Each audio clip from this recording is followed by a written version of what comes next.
जय मसीह कलीसिया। प्रभु को हम धन्यवाद करते हैं कि उन्होंने हमें अब तक संभाला है और हमें सुरक्षित रखा है। क्यों ना हम हमारा ध्यान भजन संहिता 23 की ओर लगाएं। भजन संहिता 23 कहता है कि यहोवा मेरा चरवाहा है, मुझे कुछ गति न होगी। वो मुझे हरी हरी चराइयों में बैठाता है, वो मुझे सुखदाई जल के झरने के पास ले चलता है। वो मेरे जी में जी ले आता है। धर्म के मार्गों में वो अपने नाम के निमित्त मेरी अगुवाई करता है। चाहे मैं घोर अंधकार से भरी हुई तराई में होकर चलूं, तो भी हानि से न डरूंगा, क्योंकि तू मेरे साथ रहता है। तेरे सोटे और तेरी लाठी से मुझे शांति मिलती है। तू मेरे सताने वालों के सामने मेरे लिए मेज बिछाता है। तूने मेरे सिर पर तेल मला है, मेरा कटोरा उमड़ रहा है। निश्चय भलाई और करुणा जीवन भर मेरे साथ साथ बनी रहेगी, और मैं यहोवा के धाम में सर्वदा वास करूंगा। ये वचन हमें स्मरण दिलाता है कि परमेश्वर नियंत्रण में है। वो अच्छा चरवाहा है जो हमारा देखभाल करता है। तो आइए हम सब मिलकर इस गीतों के द्वारा हमारे परमेश्वर की स्तुति और आराधना हम करें।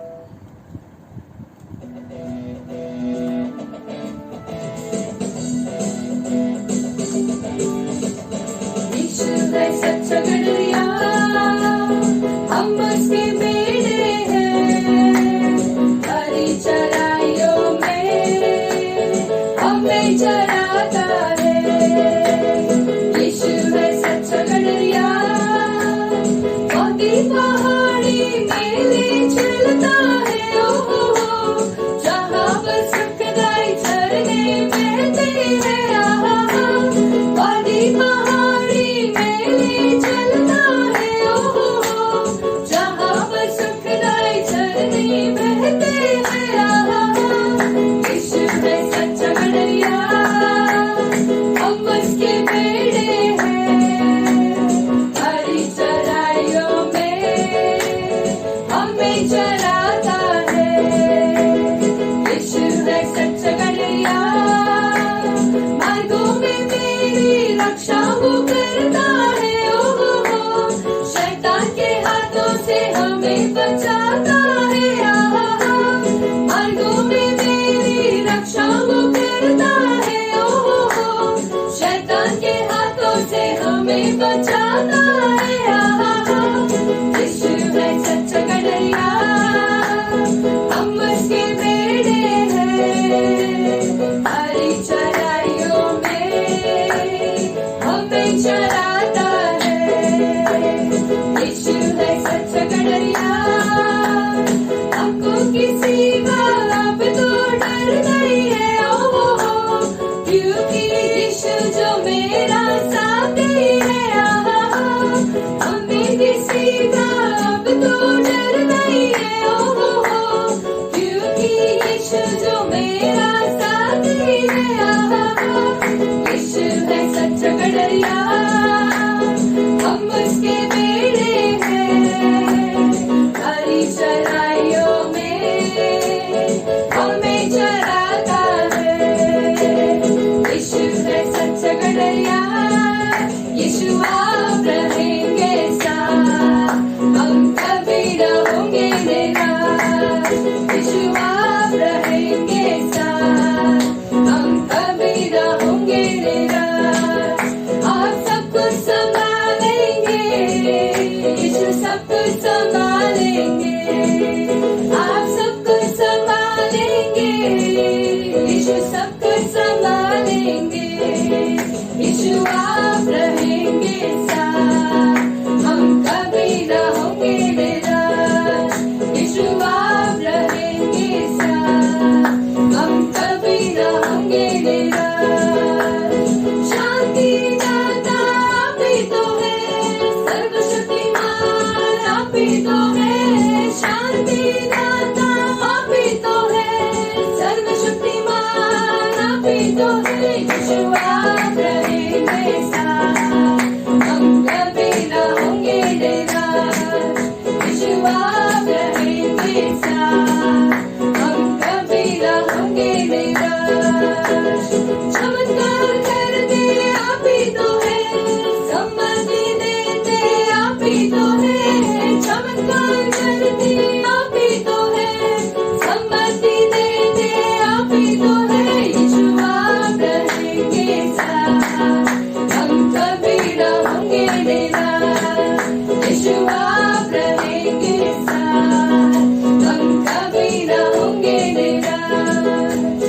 माता पिता आप ही तो है, एक सहारा आप ही तो है।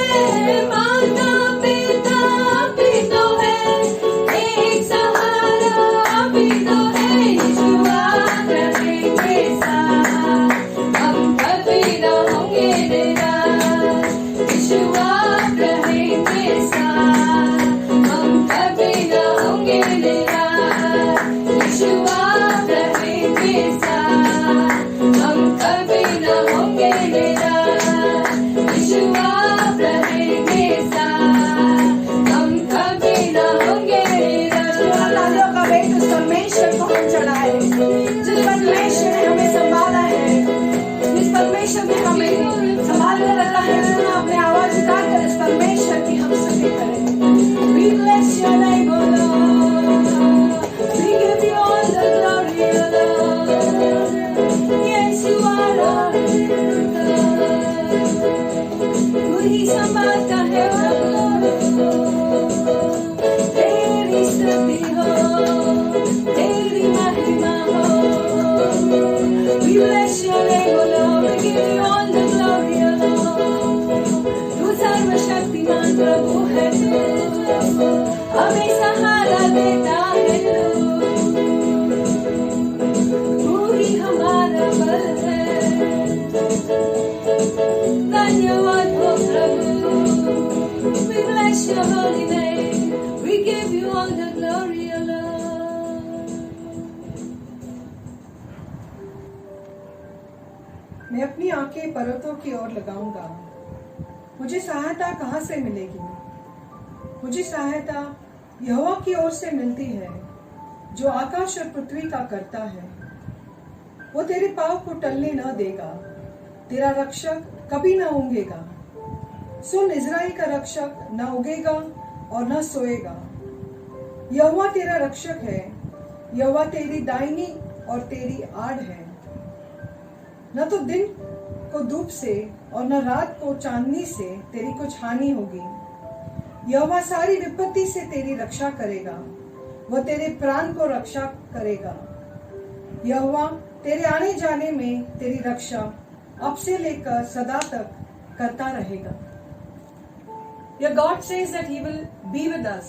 For this reason, we should not fear when we are facing or going through tough times. प्रभु हमारे साथ रहता है, इस कारण से हम भयभीत ना हो जब हम कठिन परिस्थिति से गुजरते हैं। क्यों न इस गीत के द्वारा हम प्रभु से कहें कि हाँ प्रभु, तू ही मेरा रक्षक है, तू ही मेरा भरोसा है।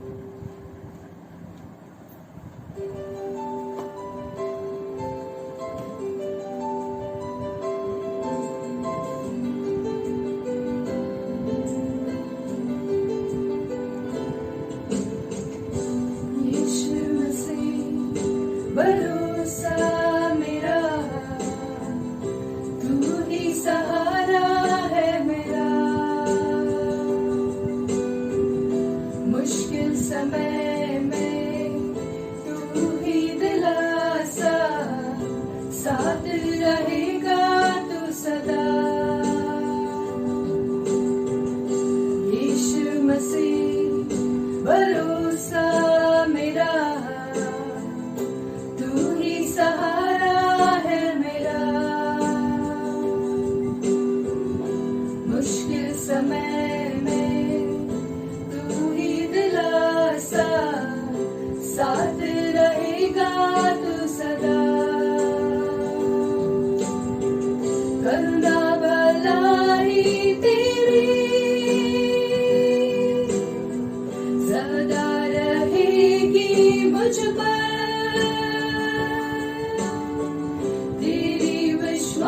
योग्यता देखूंगा मैं उम्र भर, मैं हाथ उठाकर गाऊंगा, यीशु तेरा नाम रहे ऊंचा। मैं हाथ उठा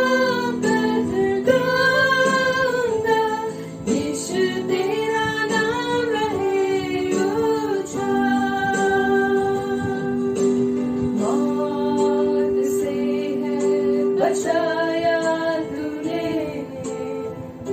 जीवन नया है दे दिया। नाम लेकर पुकारा मुझे, महिमा से मुझको भर दिया।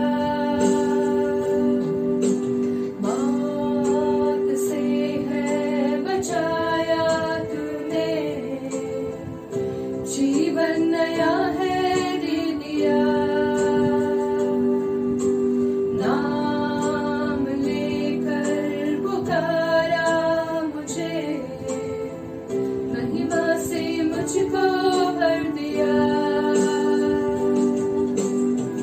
करुणा भलाई तेरी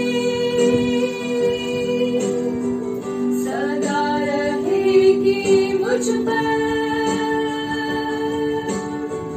तेरी विश्वास योग्यता देखूंगा मैं उम्र भर। मैं हाथ उठाकर गाऊंगा, यीशु तेरा नाम रहे ऊंचा। अपने हाथों को उठा कर लाए। मैं हाथ उठाकर गाऊंगा, यीशु तेरा नाम रहे ऊंचा। मैं हाथ उठाकर गाऊंगा, यीशु तेरा नाम रहे ऊंचा। मैं हाथ उठाकर गाऊंगा, यीशु तेरा नाम रहे ऊंचा। अपने आवाज़ों को उठाकर उस परमेश्वर की हम आराधना तेरा करें। नाम रहे We bless your name, O Lord. Yeshu We तेरा glorify your name. We bless your name. You are the King of Kings. You are the Lord of Lords. We glorify your name, O Lord. We bless your name. There is none We like exalt your God. तेरे जैसा कोई नहीं। You are a holy God. You are the great and mighty God. We worship you. We worship you, Lord.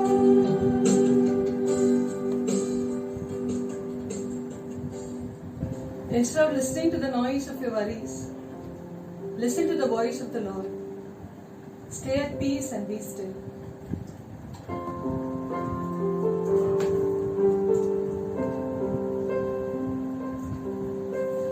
Hide me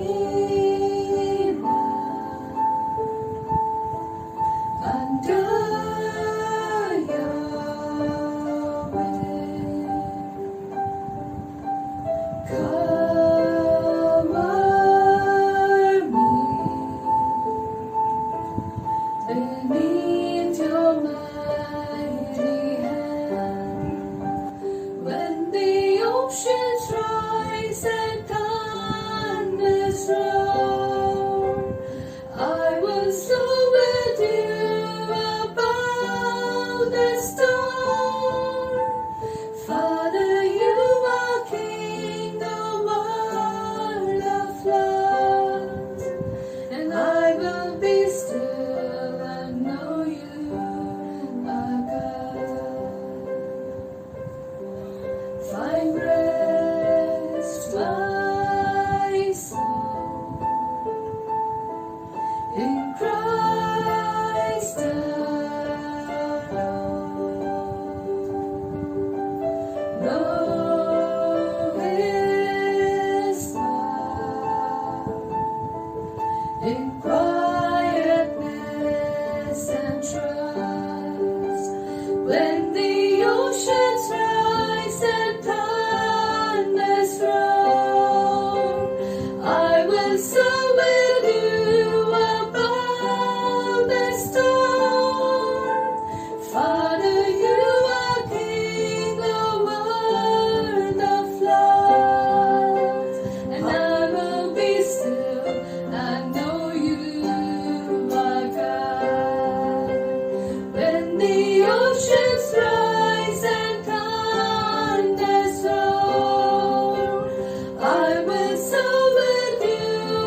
will be still and know you are God.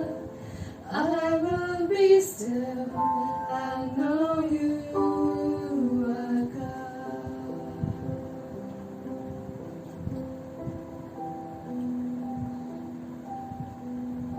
पिता परमेश्वर, हम आपको धन्यवाद देते हैं प्रभु इस समय के लिए प्रभु जो आपने हमें दिया है प्रभु। शुरुआत से लेकर प्रभु अभी तक प्रभु आप हमारे साथ थे प्रभु, इसके लिए हम आपको धन्यवाद देते हैं प्रभु। सारी बातों में प्रभु हम आपको आदर देते हैं प्रभु जी। आगे का समय प्रभु आपके पवित्र हाथों में सौंपते हैं। हर एक शब्द जो आपके सेवक के द्वारा हम सुनेंगे उस पर आपका आशीष हो, और हर वचन के द्वारा प्रभु हमारे जीवन को प्रभु तू बदल। Heavenly Father, we once again surrender our lives into your hands today, O Lord God. Father, we pray that you will touch our lives and you will lead us. Speak to our hearts. In Jesus' name we pray. Amen.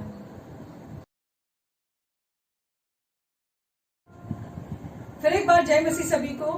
ये समय है कि हम अपने बेट को परमेश्वर के भंडार में हम लाएं। धन्यवाद यीशु, धन्यवाद यीशु, धन्यवाद यीशु मेरो मानने की। धन्यवाद यीशु, धन्यवाद यीशु, धन्यवाद यीशु मेरो मानने की। स्तुति हो प्रभु, स्तुति हो प्रभु, स्तुति हो प्रभु मेरो मानने की। स्तुति हो प्रभु, स्तुति हो प्रभु, स्तुति हो प्रभु मेरो मानने की। हालेलुया यीशु, हालेलुया यीशु, हालेलुया यीशु मेरो मानने की। हालेलुया यीशु, हालेलुया यीशु, हालेलुया यीशु मेरो मानने की। क्यों ना हमारे आंखों को हम बंद करें और इस भेंट के लिए हम प्रार्थना करें। पिता परमेश्वर, हम आपको धन्यवाद देते हैं प्रभु इस दिन के लिए प्रभु। धन्यवाद करते प्रभु, आपने फिर से हमें एक मौका दिया है प्रभु कि हम अपना भेंट प्रभु तेरे भवन में प्रभु तेरे भंडार में हम ला सके प्रभु जी। प्रभु हम आपको धन्यवाद देते हैं प्रभु सभी आशीषों के लिए प्रभु जो तूने हमें दिया है प्रभु जी। प्रभु जो हमें आशीष मिला है प्रभु उसी में से प्रभु हमने आपको दिया है प्रभु जी। प्रभु जी इस भेंट को प्रभु आपके सामने हम लाते हैं प्रभु, मांगते हैं प्रभु कि इस भेंट को प्रभु तेरा राज्य को बढ़ाने के लिए प्रभु तो उसे उपयोग कर प्रभु। प्रभु तो हमें बुद्धि ज्ञान दे प्रभु कि किस तरह प्रभु इस भेंट को हम उपयोग कर सके प्रभु, ताकि तेरे राज को प्रभु हम और बढ़ा सके प्रभु जी।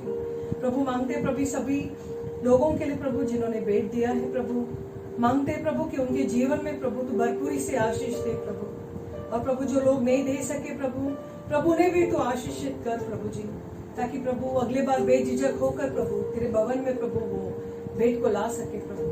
प्रभु आगे का समय तेरे हाथों में सौंपते हैं प्रभु, मांगते हैं प्रभु कि तू हमें चला प्रभु यीशु तेरे मीठा पवित्र नाम से मांगते हैं, आमीन।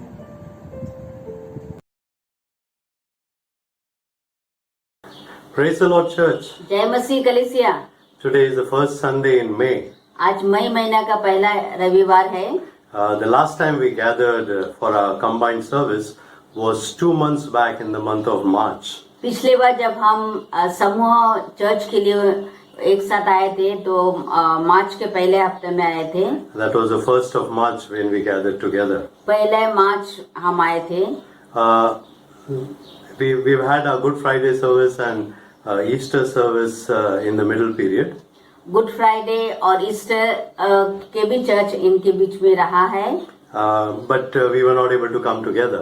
और तब हम एक शारीरिक रूप से एक साथ नहीं आ सके। You know, it's such a joy when we are able to meet together, but unfortunately now we cannot do that. So we do best with what we have. जबकि हम एक साथ समूह में आते हैं हमें बहुत अच्छा लगता है, पर इस समय इस वक्त ऐसा नहीं हो सकता है। फिर भी जिस तरह से हम आ सकते हैं उसके लिए हम धन्यवाद देते हैं। I believe you've been blessed as you joined the worship team in the time of worship. हमारा विश्वास है जिस तरह से आपने उपासना में आराधना में भाग लिया है आपने उसका आनंद उठाया होगा। Let me first of all welcome each one of you who are joining us today. आप में से सबको हमें फिर से एक बार स्वागत करते हैं जो पहले बार इस सभा में आए हैं। Especially if you have been, you've joined us for the very first time, we would like to welcome you and we are glad that you could be with us. अगर आप में से कोई पहले बार हमारे इस आराधना में उपस्थित है, हम आपका फिर से एक बार स्वागत करना चाहते हैं। I believe God would bless you as you receive God's word again today. हमारा विश्वास है परमेश्वर आपको बहुत ऐसे आशीष देगा जैसे आप परमेश्वर का वचन की ओर देखते हैं।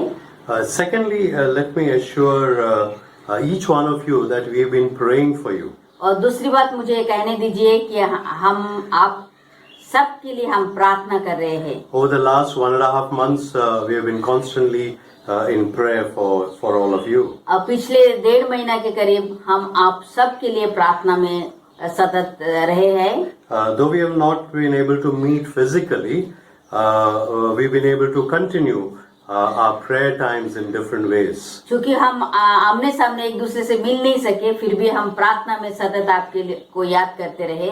I also know that many of you have been going through difficult times. मैं ये भी जानता हूँ आप में से बहुत से लोग बहुत ही कठिनाई समय से गुजर रहे हैं। Mainly because of shortage of money or maybe shortage of food or whatever. और शायद पैसों की कमतरता के कारण और शारीरिक कुछ अवस्था के कारण आप कठिनाई समय से गुजर रहे होंगे। But let me encourage each one of you to feel free to speak to your pastors. और मैं आपको उत्साहित करना चाहता हूँ कि आप अपने अगुए से पास्टर लोगों से पासवान से बात करने के हिचकिचाइए नहीं। Your pastors are available to talk to you whenever. आपके पासवान और आपके अगुए आपके साथ बात करने के लिए हमेशा तत्पर है। Do not hesitate to talk to us. आप हिचकिचाइए नहीं हमसे बात करने से। If you have a need, अगर आपके पास कोई समस्या है, it can be a physical need. ये हो सकता है शारीरिक समस्या हो, It can be a mental need. हो सकता है मानसिक समस्या हो, Or it can even be a spiritual need. और ये आत्मिक समस्या भी हो सकती है। Do feel free to talk to us. आप हमसे बात करने में हिचकिचाइए नहीं। Though we cannot come to your home and meet with you, हम चूंकि आपके घर नहीं आ सकते और आपसे बात नहीं कर सकते, but we can still talk to you on the phone. हम आपसे टेलीफोन से बात कर सकते हैं। Now, since today is the first Sunday in May, चूंकि आज पहला रविवार है मई के, I'm treating today's worship service more like a combined service. और मैं इस आराधना को ऐसे जैसे कि सामूहिक आराधना करके चला रहा हूँ।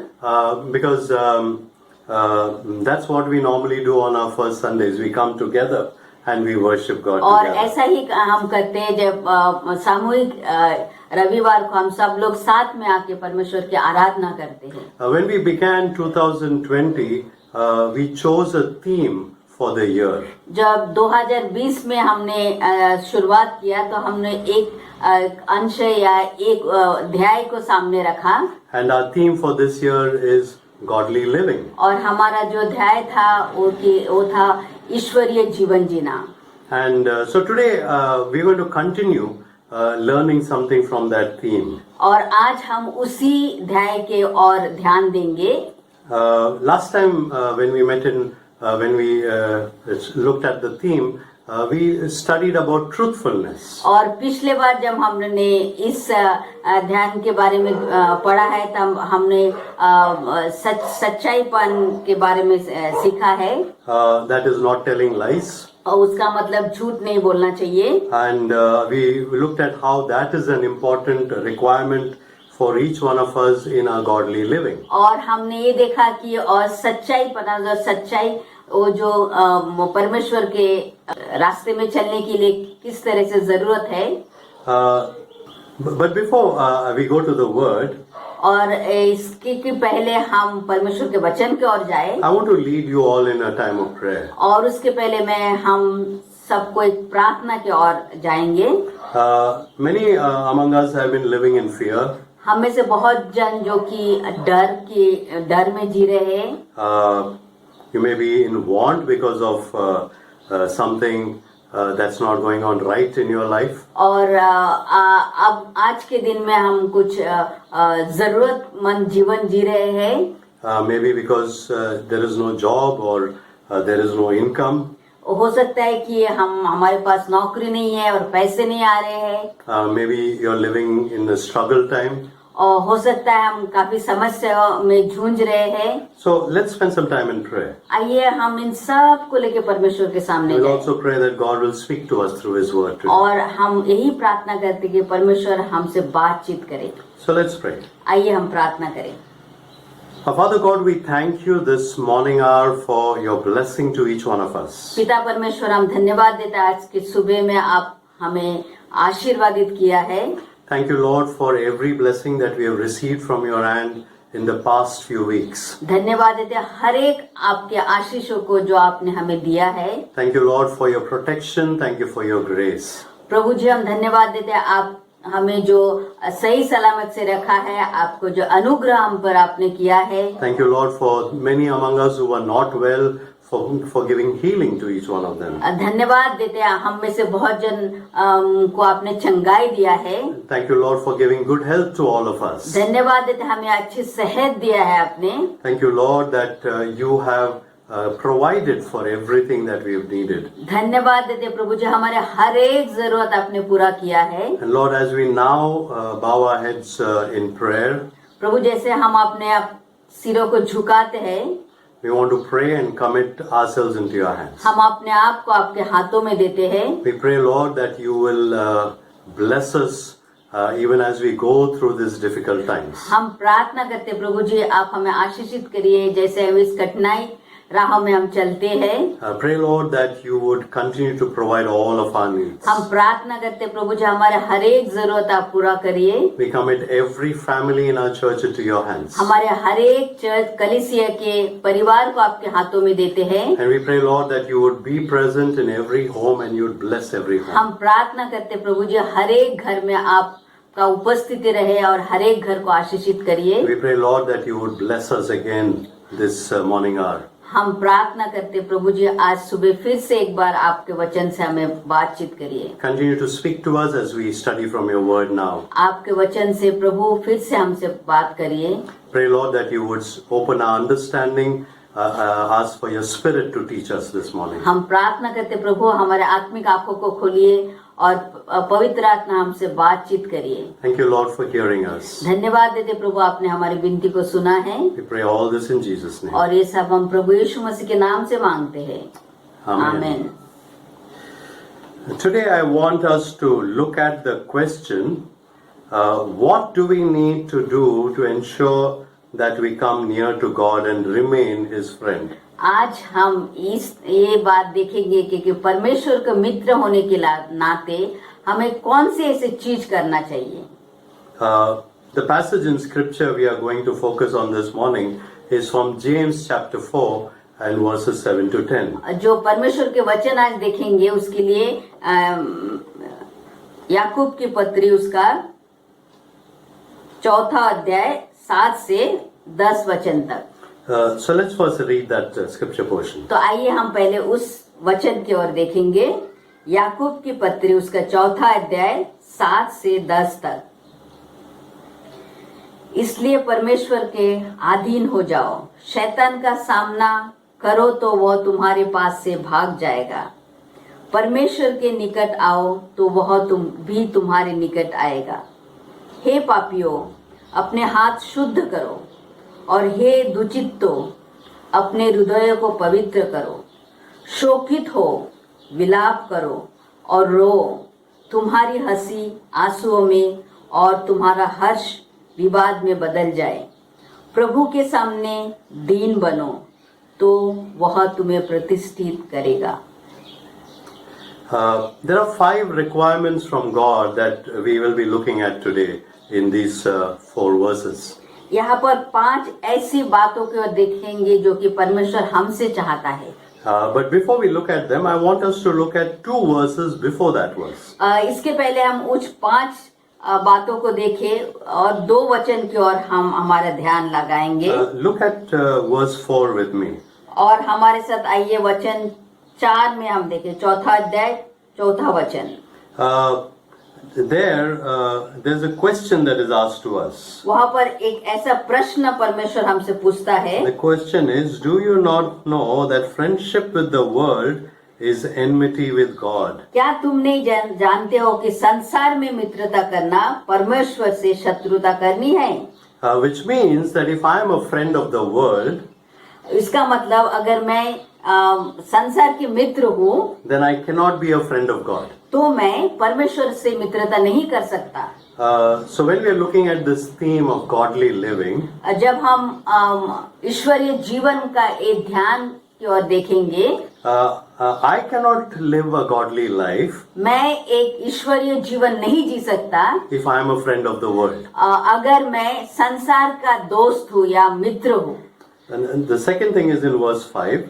दूसरा 5वां वचन में हम देखते हैं, Let's read that. आइए हम उसकी ओर देखेंगे। It says, or do you suppose that it is in vain that the scripture says he yearns jealousy over the spirit which he has made to dwell in us? 5वां वचन में ऐसे लिखा है, तुम सोचते हो कि पवित्र शास्त्र व्यर्थ ही कहता है, उस आत्मा को जिसे परमेश्वर ने हमारे भीतर निवास करने के लिए बनाया है, क्या वो उसकी बड़ी इच्छा से सामना नहीं करता? The scripture here says that our God is a jealous God. वचन यहाँ कहता है कि परमेश्वर जो कि ईर्ष्या रखने वाला परमेश्वर है। The NIV translation puts that as God envies intensely. NIV हमें बताता है कि परमेश्वर बहुत ऐसे ईर्ष्या या जेलसी रखता है। God wants us to belong to Him alone. परमेश्वर चाहता है कि सिर्फ उसे ही हम जाने, उससे ही मित्रता रखें, No one else. और किसी से नहीं। God wants that we belong only to Him, nobody else. परमेश्वर चाहते हैं कि सिर्फ हम उसकी ही रहे और किसी के नहीं। And therefore, when we come to verse 6, और इसी कारण जब हम 6वें वचन की ओर देखते हैं, He says He gives more grace. और इसके लिए वो कहता है वो हमें और अनुग्रह देता है। Now, God wants us to live a godly life. परमेश्वर चाहते हैं कि हम एक ईश्वरीय जीवन जिए, He wants us to be a friend of His. और वह चाहता है कि हम उसके मित्र रहे। Now, Abraham was called a friend of God. चूंकि अब्राहम जो परमेश्वर का दोस्त या मित्र कहा जाता था, He made mistakes. उन्होंने बहुत गलती किया, Probably also sinned. और शायद उसने पाप भी किया होगा, But God calls him his friend. फिर भी परमेश्वर उसे अपना मित्र कहता है, Now, there was a reason for that. और उसके एक कारण था। So, what are we supposed to do if we want to be a friend of God? और हमें एक क्या करना चाहिए अगर हम परमेश्वर से मित्रता करना है? So, we have 5 things to look at this morning. और उसके लिए हमें 5 चीजें देखना है आज। The first thing that we are supposed to do is in verse 7. पहली चीज जो हमें करना चाहिए वो 7वां वचन में हमें बताता है, And that is submit to God. और वो यह है कि परमेश्वर के अधीन हो जाओ। What does it mean? और इसका मतलब क्या है परमेश्वर के अधीन होना? It means we need to yield to God's authority. और उसका मतलब यही होता है कि परमेश्वर के अधिकार के नीचे हम अधीन हो। It means that we need to yield to God's will. इसका मतलब परमेश्वर की इच्छा में हम अपने आप को समर्पण करें। We need to commit our lives to Him and to His control. हमारे जीवन को परमेश्वर के हाथ में दे ताकि वो हमारे जीवन को लेकर चलाए, And we must be willing to follow Him. और हम उनके पीछे चलने के लिए तैयार हो जाए। Charles Spurgeon gave 5 reasons why he says we should submit to God. Charles Spurgeon ने 5 ऐसे तत्व बताए हैं क्यों हम परमेश्वर के पीछे चलना चाहिए। Firstly, he says we should submit to God because God created us. पहली बात उसने यह कहा है कि परमेश्वर के अधीन में हम क्यों रहे, क्योंकि परमेश्वर ने हमें बनाया है। Since God created us, He knows how we are and He knows how we can proceed. क्योंकि परमेश्वर ने हमारी सृष्टि किया है तो वो जानता है हम किस तरह से चलना चाहिए। So we need to submit to Him. इसी कारण हम उनके अधीन रहना चाहिए। Secondly, he says, दूसरी बात उन्होंने ये कहा, says we should submit to God because His rule is good for us. उन परमेश्वर के अधीन रहना चाहिए क्योंकि उनका जो कानून है वो अच्छा है हमारे लिए। Since He created us, He knows what is good for us. क्योंकि उन्होंने हमें बनाया है, वो जानते हैं हमारे लिए क्या अच्छा है। The third reason he gives, तीसरा कारण हमारे लिए देता है, we should submit to God because all resistance to God is futile.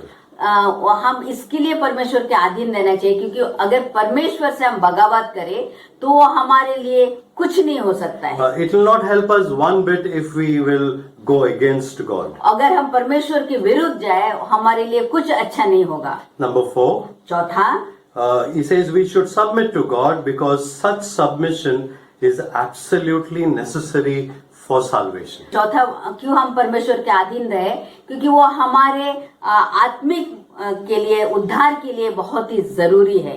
And fifthly, he says, और पांचवा कारण, we should submit ourselves to God because it is the only way we can have peace with God. और पांचवा कारण हम परमेश्वर के अधीन इसलिए रहे कि उसके द्वारा हम परमेश्वर से आनंद या शांति पा सकते हैं। If we do not have God controlling our lives, we will never have peace in our life. अगर परमेश्वर के अधीन हम नहीं है तो हमारे जीवन में कभी शांति नहीं आ सकती है। So if you do not submit to God, you will never be able to resist the devil.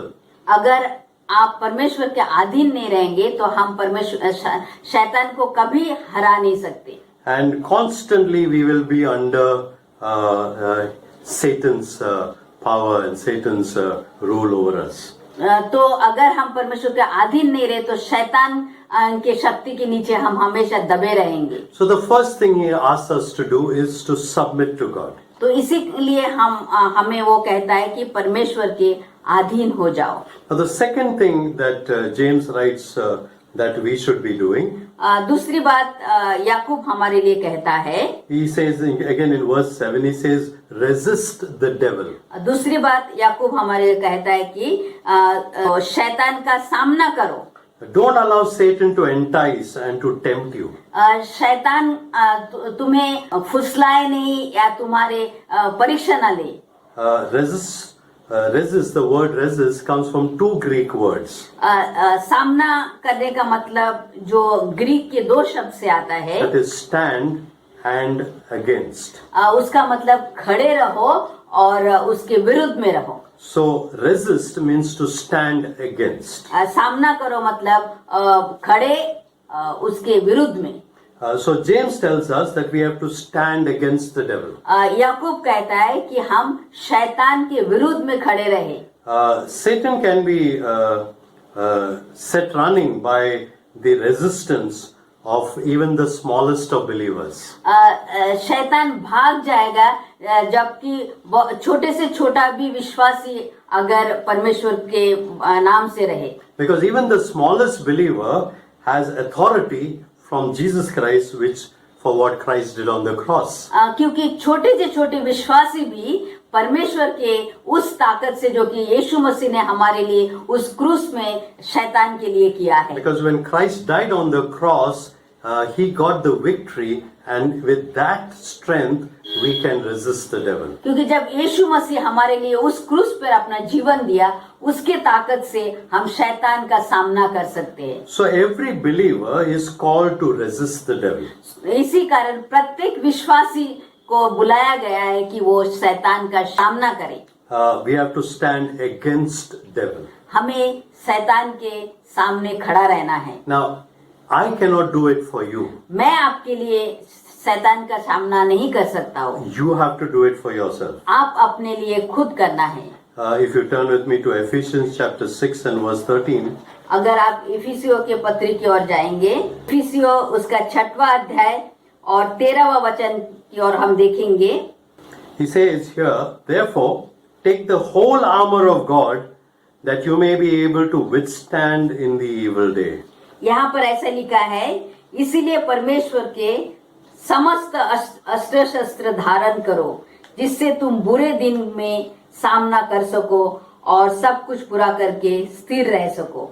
Now, Paul, when he's writing there, he's telling us to put on the whole armor of God and resist Satan. और जब पौलुस यहाँ लिखता है वो कहता है कि परमेश्वर के पूरा अस्त्र शस्त्र पहन लीजिए ताकि शैतान का सामना कर सके। And if you come back to James chapter 4 And look at that verse 7 again. याकूब की पत्री उसका 6वां अध्याय फिर से 7वां वचन की ओर हम देखेंगे। James chapter 4 and verse 7.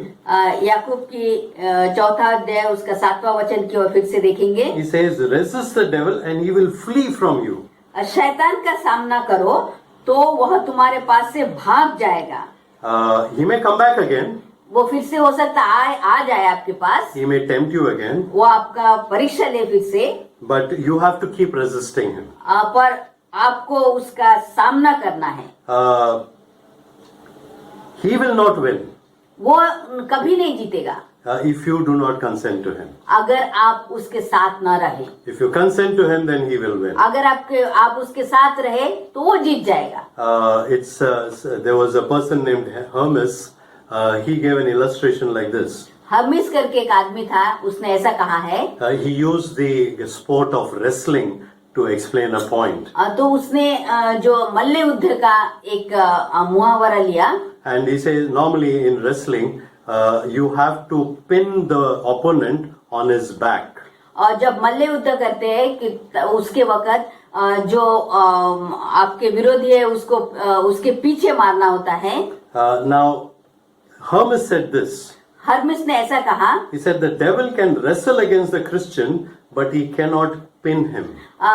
जो शैतान मसीह के साथ मल्ल युद्ध कर सकता है परंतु उसको कभी नीचे नहीं गिरा सकता है। Now we need to be strong enough and resist the evil one. उसके लिए हमें परमेश्वर के साथ रहना चाहिए और उस शैतान का सामना करना चाहिए। So the second point was resist the devil. और दूसरी बात हमारे थे कि शैतान का सामना करना। Now the third thing that is required of us. और तीसरी बात जो हमें करना चाहिए। That's in verse 8. और 8वां वचन में वो लिखा है।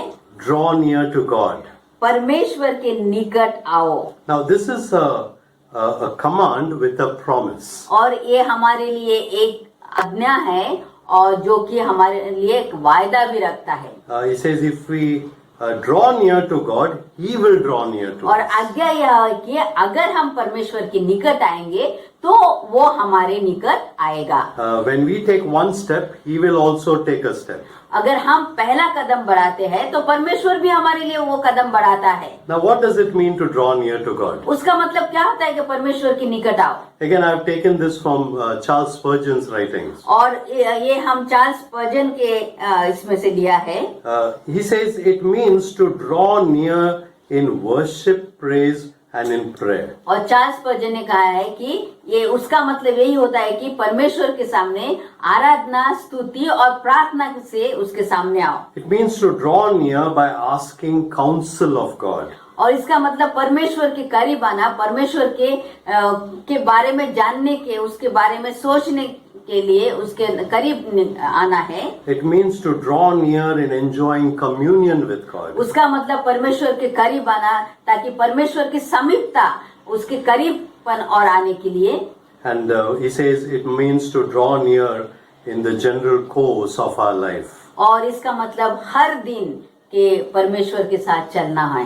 If you read the rest of the chapter 4 of James, और याकूब की चौथा अध्याय अगर आप पूरा पढ़ेंगे, you will see the result of drawing near to God. और आप देखेंगे अगर हम परमेश्वर के समीप या करीब आए उसका फायदा हमें क्या होता है। We will not look at all of it. हम वो पूरा नहीं देखेंगे, But let me just tell you what they are. और मुझे थोड़ा संक्षिप्त में बताने दीजिए वो क्या है। First of all, drawing near to God helps us to resist the devil. परमेश्वर के निकट आने से हम शैतान का सामना कर सकते हैं। Drawing near to God helps us to become pure. परमेश्वर के नजदीक आने से हम अपने आप को परमेश्वर के और शुद्ध कर सकते, पवित्र कर सकते हैं। Drawing near to God helps us to sorrow or be sad for sin. परमेश्वर के करीब आने से हम अपने आप को, मन को, हृदय को पवित्र कर सकते हैं, शोकित और विलाप कर सकते हैं। Drawing near to God helps us to speak well of other people. परमेश्वर के करीब आने से हम दूसरों से अच्छी तरह से अच्छा बर्ताव कर सकते हैं। And finally, drawing near to God helps us to think of eternal things. और परमेश्वर के नजदीक आने से हम जो आत्मिक और धार्मिक बातें के बारे में सोच सकते हैं। The fourth thing that James asks us to do is to cleanse our hands, we sinners, and purify our hearts. चौथी बात याकूब जो हमें कहता है कि हे पापियों अपने हाथों को शुद्ध करो और दूषित तो अपने हृदय को पवित्र करो। Now that is, in simple words, lead a pure life. उसका मतलब ये होता है कि एक पवित्र जीवन जियो। He's asking us to be cleansed from our sins. वो कहता है कि हम अपने पापों से अपने आप को शुद्ध करें। We need to replace our desires to sin with the desire to experience God. तो हमारी जो पुरानी पापी जिंदगी को छोड़ के परमेश्वर की शुद्ध जिंदगी की ओर बढ़ना है। There are a few verses I want us to read together. और उसके लिए कुछ ऐसे वचनों की ओर हम देखेंगे। First, let's look at 2 Corinthians chapter 7 and verse 1. और पहले जो हम देखेंगे दूसरे कोरिन्थियों के 7वां अध्याय पहला वचन की ओर। Says, since we have these promises, beloved, let us cleanse ourselves from every defilement of body and spirit and make holiness perfect in the fear of God. अतः हे प्रियो, जबकि हमें ये प्रतिज्ञा प्राप्त है, तो आओ परमेश्वर के भय में पवित्रता को सिद्ध करते हुए हम देह और आत्मा की सब अशुद्धता से अपने आप को शुद्ध करें। Then we look at 1 John chapter 3 and verse 3. और पहला वो यूहन्ना उसका 3रा अध्याय और 3री वचन की ओर हम देखेंगे। This is what John writes. और यूहन्ना ये लिखता है, Says, and everyone who thus hopes in him purifies himself as he is pure. और यूहन्ना यह कहता है, प्रत्येक जो उस पर ऐसी आशा रखता है वह अपने आप को वैसा ही पवित्र करता है जैसा कि वह पवित्र है। Third verse I want us to look at is in Job chapter 17 and verse 9. तीसरा वचन हम देखेंगे याकूब उसका 17 अध्याय उसका 9वां वचन।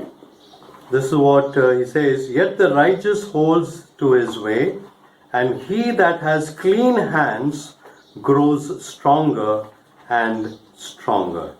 अय्यूब 17 उसका 9वां वचन कहता है, तो भी धर्मी लोग अपना मार्ग पकड़े रहेंगे और शुद्ध काम करने वाले सामर्थ पर सामर्थ पाते जाएंगे। And finally, Psalm 24, we'll read verse 3 and 4. और भजन संहिता 24 अध्याय 3रा और 4था वचन हम देखेंगे। This is what it says, who shall ascend the hill of the Lord, and who shall stand in his holy place? He who has clean hands and a pure heart, who does not lift up his soul to what is false and does not swear deceitfully. भजन संहिता 24 उसका 3 और 4था वचन कहता है, यहोवा के पर्वत पर कौन चढ़ सकता है और उसके पवित्र स्थान में कौन खड़ा हो सकता है? वही जिसके हाथ निर्दोष है और जिसका हृदय शुद्ध है, जिसने अपने मन को झूठी बात की और नहीं लगाया, न कपट से शपथ खाई है। So we are called to cleanse our hands. और यहाँ हम देखते हैं कि अब हमारे हाथों को शुद्ध करना है And we have to purify our hearts. और हमारे हृदय को साफ करना है, शुद्ध करना है। And then when we come to verse 9, और जब हम 9वां वचन की ओर देखते हैं, he says, be wretched and mourn and weep. और यहाँ कहते हैं शोकित हो, विलाप करो, रो। He's telling us, don't be afraid to express deep, heartfelt sorrow for what you have done. यहाँ पर यहाँ कहता है कि अपने इसके लिए विलाप करो और शोकित हो, उसके लिए तुम दुखित मत हो, पर डरो नहीं, पर अपने शोकों को दिखाओ। He's telling us not to hold back and be openly willing to express deep sorrow that is within us. वो यहाँ कहता है कि हम अपने दुखों को अंदर ही नहीं रखे, परंतु वह दिखाए और उसके लिए विलाप करें। Let's look at two scripture verses here. और 2 और वचन की ओर हम देखेंगे। Revelation chapter 3 and verse 17. प्रगटीकरण की 3 अध्याय और उसका 17 वचन। This is what it reads. It says, "For you say I am rich, I have prospered, and I need nothing, not knowing that you are wretched, pitiable, poor, blind, and naked." प्रकाशित वाक्य उसका 3 अध्याय 17वां वचन ऐसा लिखा है, तू कहता है कि मैं धनवान हूँ और धनी हो गया हूँ और मुझे किसी वस्तु की आवश्यकता नहीं, पर तू नहीं जानता कि तू अभागा, तुच्छ, दरिद्र, अंधा और नग्न है। And then James chapter 5 and verse 1.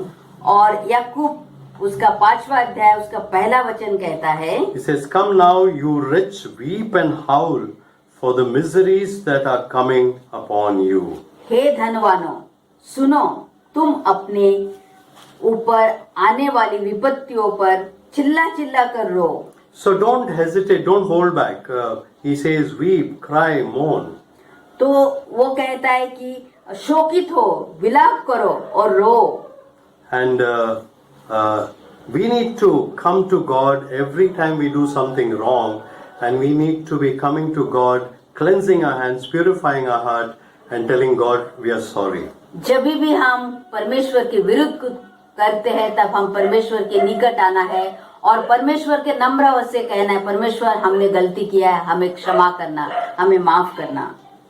The last thing that James asks us to do is in verse 10. और आखिरी बात जो याकूब हमसे करने कहता है वो 10वां वचन में लिखा है। He says, humble yourselves before God.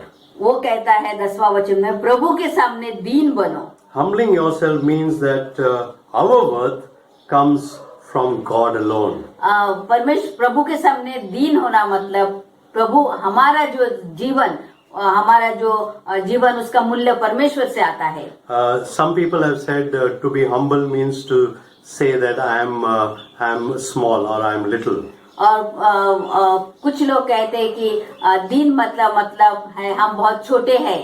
Or some people say not to think too much about themselves. और कुछ लोग कहते हैं कि अपने आप के बारे में ज्यादा नहीं सोचना। But somebody said that to become humble means not to think about yourself at all. और किसी ने ऐसा कहा है कि दीन बनने का मतलब कि अपने बारे में बिल्कुल सोचना ही नहीं। Whatever I am is because of what God has given to me. आज जो कुछ भी मैं हूँ वो सिर्फ परमेश्वर के बदौलत हूँ। So what does being humble involve? तो उसके मतलब दीन होना के मतलब क्या है? Number one, it is working with God's power. उसका मतलब है कि परमेश्वर के सामर्थ से ही हमें चलना है। I don't have any strength. मुझ में कुछ ताकत नहीं है। But I work in God's power. और मैं सिर्फ परमेश्वर के शक्ति से ही चलता हूँ। Number two, दूसरा वचन, according to His guidance, working according to God's guidance. परमेश्वर की इच्छा के अनुसार हमें चलना है। Not my own plans and ideas. मेरे योजना और मेरी इच्छा के अनुसार नहीं। And number three, और तीसरी बात, not with our own independent efforts. और मेरी अपनी इच्छा से, अपनी स्वाधीनता से नहीं। I don't do it in my own way. मैं अपने आप से नहीं करता हूँ। Now we have to understand that it is God who gives us our worth and our dignity. और हमें ये जानना चाहिए कि ये परमेश्वर ही हमारे मूल्य, हमारे जीवन में और हमारा सब कुछ देता है। Let me give you one last verse here. और मुझे आखिरी वचन आपको बताने दीजिए। That is 1 Peter chapter 5 and verse 6. और पहला पत्रस उसका 5वां अध्याय और 6वां वचन। It says, humble yourselves therefore under the mighty hand of God, that in due time He may exalt you. पहला पत्रस उसका 5वां अध्याय 6वां वचन, इसलिए परमेश्वर के सामर्थी हाथ के नीचे दीन बनो, जिससे वह तुम्हें उचित समय पर उन्नत करेगा। That's exactly what James has written in verse 10. और यही बात याकूब ने 10वां वचन में लिखा है। It says, humble yourself before the Lord and He will exalt you. प्रभु के सामने दीन बनो तो वह तुम्हें प्रतिष्ठित करेगा। God calls all of us to lead a godly life. परमेश्वर हम सबको बुलाता है कि ताकि हम एक धार्मिक परमेश्वर के पीछे चलने वाला जिंदगी जिए। We have seen 5 things that we are called to do. हमने देखा है ईश्वरीय जीवन जीने के लिए 5 बातें हमें करनी है। Let's look at that again. और हम ईश्वरीय जीवन के वो 5 बातें फिर से देखेंगे। Number 1, submit yourself to God. सबसे पहला है कि परमेश्वर के अधीन बनो। Number 2, resist the devil. दूसरी बात कि शैतान का सामना करो। Number 3, draw near to God. तीसरी बात परमेश्वर के निकट आओ। Number 4, cleanse your hands, purify your और hearts. चौथी बात अपने हाथों को शुद्ध करो, हृदय को साफ करो। And number 5, humble yourself before God. और 5वां प्रभु के सामने दीन बनो। God calls us to live a godly life. परमेश्वर हम सबको धार्मिक जीवन जीने के लिए बुलाता है। And God wants us to be those who will be obedient to Him. और परमेश्वर चाहते कि हम उसके आज्ञा के अनुसार चलें। Today the call is for each one of us. आज आध्यात्मिक जीवन जीने के लिए ये बुलावा हम सबको है। Today the call is for you and me to decide to live our life the way God wants us to live. आज हमारे लिए एक चुनौती है, एक बुलावट है, ताकि हम वो जीवन जो परमेश्वर ने बुलाया उसके अनुसार चले। So I'm going to call you to spend the next few minutes to think about these 5 things. मैं चाहता हूँ कि अगला कुछ क्षण उन बातों के बारे में आप विचार करें जिनको हमने सीखा है। Let's go through that again. आइए फिर से एक बार हम उसे देखें। Submit yourself to God. परमेश्वर के हाथों में अपने आप को दो। Resist the devil. और शैतान का सामना करो। Draw near to God. परमेश्वर के निकट आओ। Cleanse your hands and purify your hearts. अपने हाथों को शुद्ध करो और हृदय को पवित्र करो। And humble yourself before God. प्रभु के सामने दीन बनो। As the choir, the worship team comes up and leads us in this time of singing, जैसे कि आराधना दल हमारे सामने आते हैं और आराधना गीत गाते हैं। as they sing this song of commitment, I want you to make a commitment to God. जैसे वो अपने परमेश्वर के गीत की ओर जाते हैं, हम चाहते हैं कि आप अपने हृदय के परमेश्वर को दे। You check yourself. आप अपने हृदय की ओर झांकें। God wants us to lead a godly life. परमेश्वर चाहते कि आप एक आध्यात्मिक जीवन या परमेश्वर के पीछे चलने वाला जीवन चले। And our prayer is that you will take this time of commitment. हमारी प्रार्थना यह है कि आप अपने जीवन को परमेश्वर के हाथ में समर्पित करें।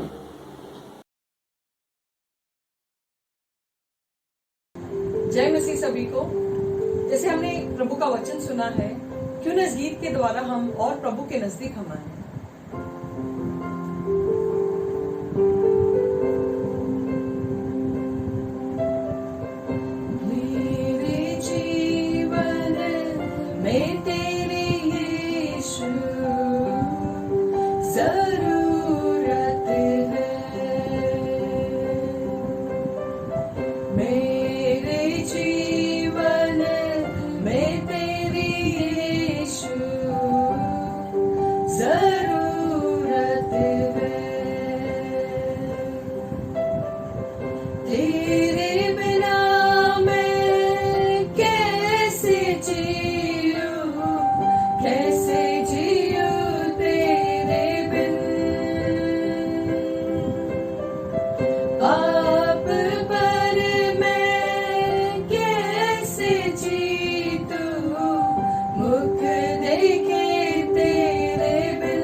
मुझको शुद्ध कर ले। तेरे लहू के पाक बहाव में मुझको शुद्ध कर ले। इस शरीर मंदिर में हरदम तेरी प्रसन्नता रहे। इस शरीर मंदिर में हरदम तेरी प्रसन्नता रहे। मेरे जीवन में तेरी यीशु जरूरत है। मेरे जीवन में तेरी यीशु जरूरत है।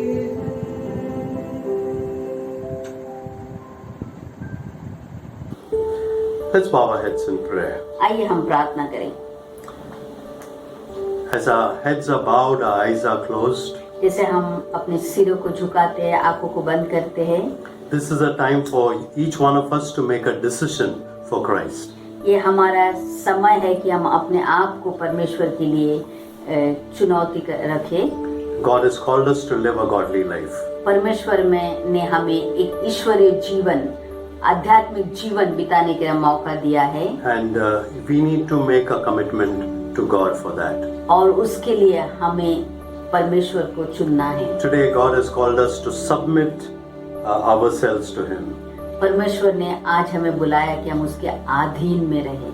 Today, He has called us to resist the devil. आज परमेश्वर ने हमें कहा है कि शैतान का हम सामना करें। God has called us today to draw near to Him. परमेश्वर ने आज हमें उनके करीब आने को कहा है। Today, God has called us to cleanse our hands and to purify our hearts. आज परमेश्वर ने हमारे हाथों को साफ करने और हमारे हृदय को पवित्र करने कहा है। And God has called us to be humble. और परमेश्वर ने हमें दीन या नम्र होने कहा है। I want you to take this time to make a commitment. मैं चाहता हूँ कि आप अपने आप को परमेश्वर के हाथी में, Wherever you are, if you want to make that commitment, आप जहाँ कहीं हो, अगर आप उस अपने आप को निर्णय लेना चाहते हो, I would ask you to raise your hand मैं चाहता हूँ कि आप अपने हाथों को and we उठाएं will pray for you. और हम आपके लिए प्रार्थना करें। Make this time of commitment a serious time with God. और ये जो आप परमेश्वर के निर्णय लेने का टाइम, आप अपने हृदय से परमेश्वर को बुलाइए। Let's pray. आइए हम प्रार्थना करें। Father God, we thank you for your word. पिता परमेश्वर, हम धन्यवाद देते हैं आपके वचन के लिए। Thank you, Father, for the way in which you speak to us. धन्यवाद देते हैं पिता परमेश्वर, आप हमसे बात करते हैं। And we pray, Lord, thank you for speaking to us today. हम धन्यवाद देते हैं प्रभु, हमसे बात किया आपने। Help us, Lord, to be those who will submit our lives to you totally. प्रभु जी, हम ऐसे आपके चेले बने जो आपके हमारे जीवन को पूरी तरह आपके अधीन कर We सके। will stand against Satan. हम शैतान के सामना कर सके, We will draw near to you. हम आपके करीब आ सके। We thank you, Lord, that you give us this opportunity to draw close to you. हम धन्यवाद देते हैं, आप हमें बार बार मौका देते हैं ताकि हम आपके करीब आ सके। As we lift our hands, we pray, Lord, that you would cleanse these hands. जैसे हम अपने हाथों को उठाते हैं, हम चाहते हैं कि प्रभु हमारे हाथों को शुद्ध करिए, Purify our hearts. हमारे हृदय को शुद्ध करिए Make us pure and clean for you. और हमारे आपके लिए हमें पवित्र करिए। Help us to walk in humility with you. प्रभु ऐसा होने दे, हम नम्र दीन होकर आपके रास्ते में चल सके। We commit our lives into your हम hands. अपने आपके जीवन को, हमारे जीवन को आपके हाथों में देते हैं। Take this life, Lord, हमारे जीवन को आप लीजिए प्रभु, and make it into a godly life for your glory. और हमारे जीवन को एक ईश्वरीय जीवन, आध्यात्मिक जीवन बनाइए। Thank you for all that you do in our lives. धन्यवाद देते आपने जो कुछ हमारे जीवन में किया है। Thank you for hearing us and answering us. धन्यवाद देते आपने हमारी जो प्रार्थना को सुना है, उत्तर दिया है। Because we pray all this in the beautiful name of our Lord and Savior Jesus Christ. क्योंकि हम ये सब कुछ प्रभु यीशु मसीह के मीठे और पवित्र नाम से मांगते हैं। Amen. आमीन। God bless you all. प्रभु आपको आशीष दे। God be with you through this week and bless you and use you. प्रभु आपके साथ रहे, आपको आशीष करे और आपके उपयोग करे। Amen. आमीन।